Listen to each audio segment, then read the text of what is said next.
Times and Good Times. I am your host, Jay Taylor, and I'm really glad to have with me once again Dr. Tony Barresi, Vice President Exploration for Triumph Gold. It's really a story that I've been focusing on in my newsletter quite a lot this year, and it's personally one of my favorite stocks as well. Dr. Barresi has been with us before. He's had a very impressive record in the exploration field and a very impressive academic background as well. But, of course, academia is one thing. What we're interested in is making money, and I think a lot of the progress that's been made by this company this year, 2018, may be putting us on the track for some success in that regard. I should mention before we say hello to Dr. Barresi that Triumph Gold trades in Canada under the symbol TIG. You can buy it down here in the States, as I have, under the symbol TIGCF. 81 million shares outstanding, and I saw a little earlier today, anyway, it was trading at 31 cents in U.S. money, giving a market cap of only around $25 million, which I think is really remarkable, considering the promise this company seems to have on its exploration front in the Yukon. Interesting also to note that Goldcorp owns about 18% of the stock. Institutions hold another 46.5%. Directors and officers own over 5%, leaving a float of only about 30%.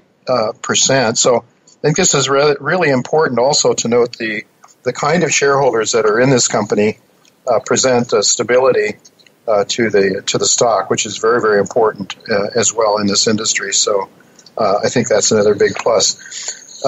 Tony, thank you for joining me again. Oh, it's my pleasure. Thank you for having me on the show again. It's really good. When we can get you away from looking at rocks and talking to people, it's quite an accomplishment, I think, because your love is obviously looking at rocks and understanding the geology and how Mother Nature put things there. But your Free Gold Mountain project in the Yukon is really a huge project. I think, have you completed obviously your drill program 2018 is completed. Have you all the results back, all the assays back? Have you been able to pull that all together and start thinking about a 2019 program, or is that still in the works? So we, in 2018, we conducted one of the most aggressive drill programs that was conducted in the Yukon Territory this summer. We drilled about 18,000 meters. And we have received all of those assays, and we've released all of those results. Just because we've released the results doesn't mean we fully understand exactly what they all mean. But, we had some really keen geologists on site all summer that were incorporating everything that we were seeing coming out of the drill holes as it was coming out. So we have developed a pretty robust geological model. So we've put out a number of different results from a number of different areas that we've drilled. The real highlight of what we discovered this summer is something that we're calling the Blue Sky Zone porphyry. It has that name because the year before we identified an area that had never been drilled that had lots of prospective rocks in it, and we called it the Blue Sky Zone. And then this year we drilled it and we hit a porphyry system. And the great thing about this porphyry system is that it's the highest grade porphyry system that's ever been hit in the Yukon Territory. And I was just at a conference in Vancouver, AME's Roundup, where it was acknowledged by the Yukon government that this is actually the intersections that we've made of this porphyry system are the highest grade porphyry related rocks that have ever been encountered in the Yukon. An example would be we had one hole that had 316 meters of 1.1 gram per ton gold, 5 grams silver, and 0.27% copper. That's the kind of grade and the kind of drill hole length that represents a volume of rock that could potentially economically be mined in the Yukon. So we're really making big strides in our Blue Sky Zone. Yeah, that was a very exciting, phenomenal intersection. I guess you put a couple of other holes down into the porphyry as well from another angle, I believe. Is that right? And how many have you put down into this system so far? We've hit the high-grade material with 8 holes. So that's the longest intersection that I just read to you, but there's a whole bunch of other really impressive intersections through this body. If you look at a cross-section or a 3D model of the thing, it's basically continuously mineralized through the zone of mineralization. So, if you were to mine this thing, the whole thing would be pay dirt. It's not like some types of deposits where there's some stuff that's higher grade and some that's lower, and you sort of have to separate the good from the bad. It should be pretty easy then, with that kind of continuity, to statistically to come up with a resource, I suppose, after you have sufficient number of drill holes put down. That's right. Well, so, with any of these sorts of things, there's a bunch of boxes that need to be ticked off. And on our property, there's some boxes that were sort of ticked off before we even really started the exploration. Mm-hmm. For instance, we have great infrastructure. Everybody knows there's lots of gold in the Yukon, but one of the things that makes it difficult to do exploration in the Yukon is that there's not a lot of infrastructure. But mm-hmm. our property has a road that runs right off of the Klondike Highway right onto our property and through our property. We drag drills in, move them around on the property along roads, and so there's no need for helicopter, and those same infrastructure benefits will make it that much easier to one day become a mine. But now the other thing that we're checking off on the property is that we've got high-grade mineralization. And to have a porphyry-style deposit, you need to have a certain grade of mineralization. And we're looking at, if you combine the gold and the silver and the copper, greater than 1% copper equivalent mm-hmm. in most of these holes.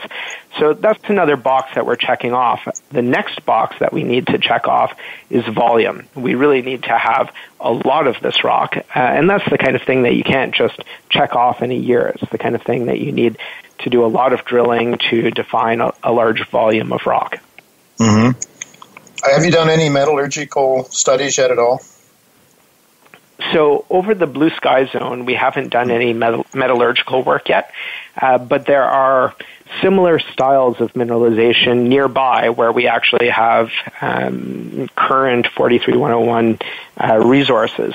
So there's an area adjacent to the blue sky zone that we call revenue, and that has a significant amount of metallurgical work that's been done, and it's very positive. There's over 90% recovery of gold in unoptimized metallurgical tests. Tony, I imagine that you have not yet pulled together your drill plans for 2019, but do you see the blue sky as being a major focus for 2019? I would guess it has to be, given these exciting intercepts. Absolutely, yeah. So you can't sort of drill something like this and not follow up on it. And there are a number of opportunities to explore for extensions of the blue sky zone near surface. But what we're really excited about for 2019 is a concept, an idea that's come out of our drilling of the blue sky. And I guess I'll just step back for a minute and sort of tell you what brought us into the blue sky in the first place. Mm-hmm. Mm-hmm. In 2016, we did a desktop study, and we were looking purely at exploration potential for the property. So we were stepping away from the pre-existing resources, and we identified that the pre-existing resources were contained within a very large, very intense multi-element soil anomaly. And we came up with a number of reasons to believe that soil anomaly was related to a very large hydrothermal system, of which the two resource areas were just little postage stamps within. So whereas previously there was always the thought that it could possibly be just dispersion of elements near surface in the soils or leakage from the deposit areas, we propose that the whole thing is one very large hydrothermal system. We've stepped out now over the last 2 years into all kinds of areas within the soil anomaly, and everywhere we've hit mineralization that's porphyry related. But the highest grade mineralization is where there's ground preparation, so where there's faulting that's allowed fluids to come up to high crustal levels.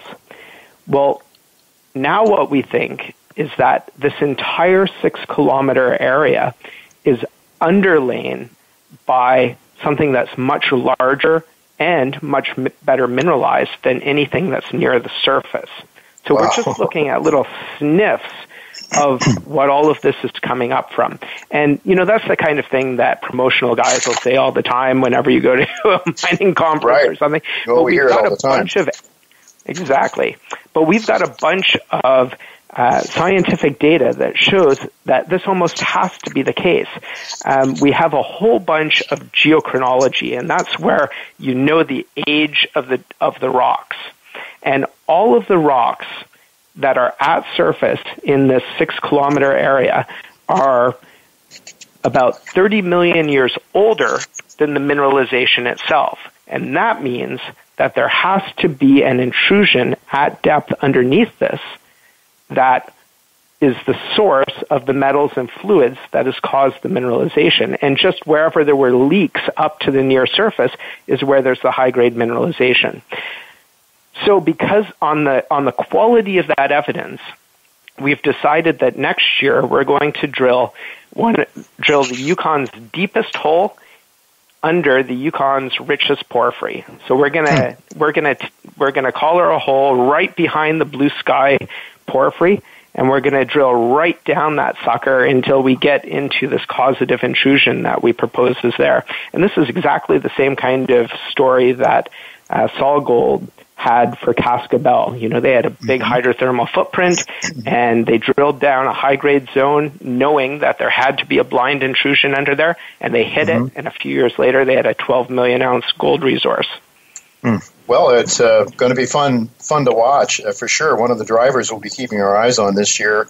What might the depth of that hole be? Tony, do you have a sense of how deep you'll go? So we're not sure exactly where how deep the causative intrusion is. It can't be super deep, like 2 kilometers or 2,000 meters or anything like that, or it wouldn't have this vast hydrothermal footprint near surface. It could be as shallow as sort of the extent of our current drilling, which is about 450 meters vertical extent, or it could be as deep as 1.5 kilometers. We just don't know. We conducted some deep penetrating geophysics at the very end of the season, and that's some data that we're still we've really just received, and we're beginning to incorporate it into our ideas, and we'll be releasing that data in a press release at some point over the next month or two as well. Okay, with just a couple of minutes left yet, your project, when you picked it up from the prior operators, already had, I think, collectively over 3 deposits. You had over 4 million gold equivalent ounces. And I think maybe the nucleus and the revenue deposits up close to the blue sky there had 3 million ounces between them. But I believe you believe there's a lot more potential in that area between those deposits, in and around those deposits, right? Yeah, so that's really what we've been working hard on over the last couple of years, is to show that those two when those two deposits came out, or when the resources for those deposits came out, they're great resources. There's millions of ounces of gold, but they didn't demand a capital investment. And what we really needed was a resource that was going to be economic today, at today's metal prices. And so that's why we shifted our focus from those resources to exploration potential. And we identified exploration potential in this sort of world-class soil anomaly that surrounds the revenue and nucleus resource areas. And we tested about 5 different areas between and adjacent to revenue and nucleus. And in every single one of those places that we tested, we found porphyry or epithermal style mineralization. And in most of the places, we found mineralization that's higher grade than what's contained within the resource itself. So that was proof of concept that this whole area is part of a very large hydrothermal system. The work that we've done in Blue Sky, which is one of the areas that's adjacent to the resource areas, is what's really given us the confidence to say that the mineralization is related to something that's very large and buried beneath all of this. Well, it's extremely exciting, Tony. How's your treasury right now? Are you going to have to raise the money to do what I imagine will be a fairly expensive program next year? That's right. We're looking at drilling. Our plan for this year is to do another very aggressive program, probably drilling about 15,000 meters. And some of those meters will be more expensive than what we've done before because we'll be drilling these very deep holes. Mm-hmm. So we're looking at probably something close to about a $5 million program.